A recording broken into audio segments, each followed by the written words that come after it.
Përshëndetje të nderuar miqtë e mi, ja ku po takohemi sërish këtë herë me një histori tronditse. Jam ndoshta ndër gazetarët e vetëm që gjatë muajve, nuk ka shanca mos kalon një muaj, 2 muaj, mos bëj alarm për kontrollin e fëmijëve, për kujdesin nga prindërit ndaj fëmijëve dhe për shëndetin e tyre gjithmonë. Fëmijët kur janë të vegjël ëndrojnë, fluturojnë realisht në ëndrat e tyre, por nuk i din pasojat dhe historia që do të sjell sot është historia e Palomës, një vajzë e cila ka ndjekur TikTokun non-stop, është pasionuar pas gocave të bukura, është pasionuar pas vajzave që kanë qenë pozitive dhe ka marrë një vendim që ka bërë gjoksin e saj operim plastik në moshën 14 vjeç. Në thënë tani këtu shteti është ngritur në këmbë për të dënuar dhe doktorin, për të burgosur dhe doktorin, dhe pas një javë, pas operacionit plastik, kjo vajzë ka vdekur. Ishte një mëngjes i zakonshëm në qytetin e Durganos të Meksikës. Familja Arellano nuk e kishte menduar kur se jeta e tyre do të përmbysej në mënyrën më të dhimbshme dhe më të pabesueshme. Paloma Nicole Arellano, një vajzë e qeshur, e ëmbël dhe vetëm 14 vjeçe, do të bëhej pjesë e një tragjedie që sot po trondit një vend të tërë. Paloma ishte ende një fëmijë, një adoleshente që duhej të mendonte për shkollën, për shoqet dhe ëndrat e saj për të ardhmen. Por pas buzëqeshjes së saj fshihej një dëshirë e madhe, një kompleks i heshtur për pamjen e saj. Si shumë vajza të reja në këtë botë të mbushur me presion estetik dhe rrjete sociale, edhe ajo kishte rënë viktimë e iluzionit të bukurisë së përsosur. Prindërit e saj nuk kishin asnjë ide për atë që vajza po mendonte. As babai i saj, Carlos Arellano, nuk dinte se çfarë po përgatitej fshehurazi. Ajo që ndodhi më pas do ta shndronte jetën e tij në një mangë të pafund. Do me thënë prindërit, nga historia që unë po kuptoj, do me thënë historia ka ndodhur në Meksik, atje ku vajzat janë shumë të fokusuara pas bukurisë, gjë e cila po ndodhen tani dhe në Shqipërinë tonë të dashur, në vendet tona dashura, Shqipëri, Kosovë, Maqedoni, gocat përdorin shumë ndërhyrjet estetike, përdorin botoksa, përdorin filera, përdorin operacione plastike. Fatmirësisht ka shumë të licencuar, por fatkeqësisht ka dhe nga ato të palicencuara që tashmë po punojnë pafund. Dhe normalisht një gocë 14 vjeçare, që do të thënë është e paimagjinueshme, ka hyrë në këtë drejtim. Sipas hetimeve të para, do të thënë operacioni ka qenë i fshehtë. Paloma dyshohet si u nështruar fshehurazi, një operacion estetik për zmadhimin e gjoksit. Ishte një ndërhyrje që ajo, në moshën e saj të brisht, nuk duhej ta lejonte kur të kryente.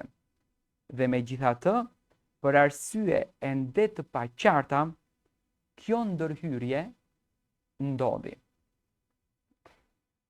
Vetëm një javë pas operacionit, Paloma filloi që të ndjehej keq.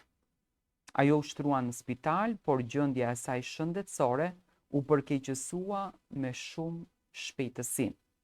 Mjekët e deklaruan se ajo kishte pësuar edemë cerebrale, të shkaktuar nga një sëmundje respiratore.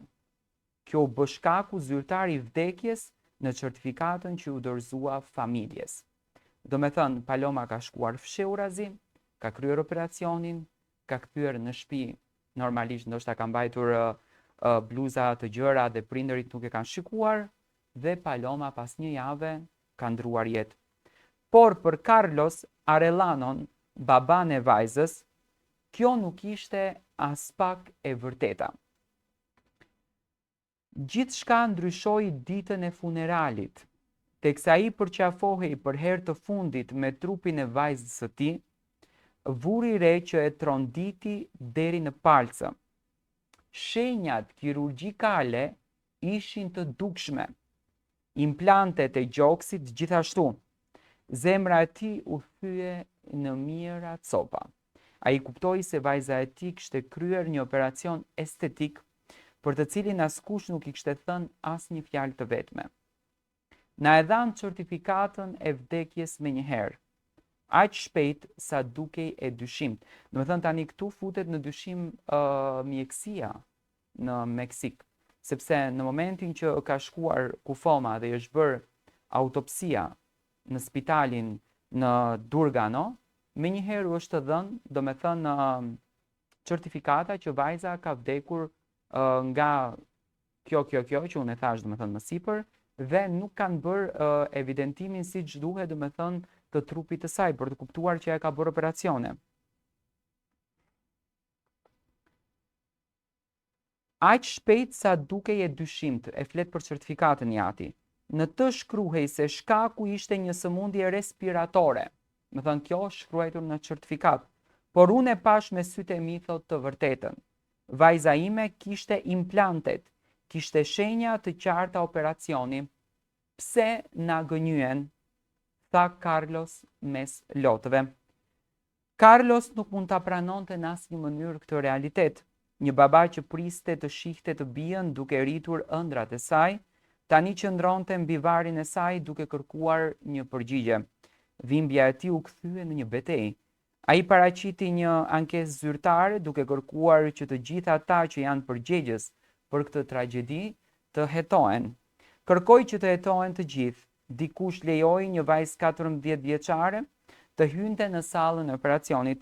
Dikush pranoi të vendoste implantet në një trup që ende nuk ishte zhvilluar plotësisht, dhe dikush tjetër nënshkroi një certifikat ku shkruante sëmundje, vetëm për të fshehur të vërtetën time. Vajza ime nuk mund të kthehet më, por unë nuk do të pushoj derisa drejtësia të vihet në vend, u shpreh ai me një zë krejtësisht të thyer. Autoritetet në Durgano kanë konfirmuar se është hapur një hetim për vdekjen e Palomës, por ky proces mund të zgjasë.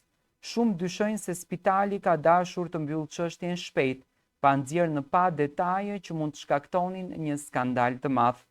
Kjo ngjarje ka ndezur debate të forta në opinionin publik. Si është e mundur që një vajzë 14 vjeçare të hyjë në operacion kaq të rrezikshëm? Kush ishte mjeku që e pranoi të kryente këtë ndërhyrjen? Dhe mbi të gjitha, pse nuk u informuan prindërit? Tani këtu dyshimet janë që mjeku mund të ketë patur një raport lidhur të afërt me mjekësinë ligjore dhe e ka ndjekur situatën e vajzës, ose mund të ketë patur një komunikim dhe e ka kuptuar që vajza është rënduar dhe mund të humbë jetën.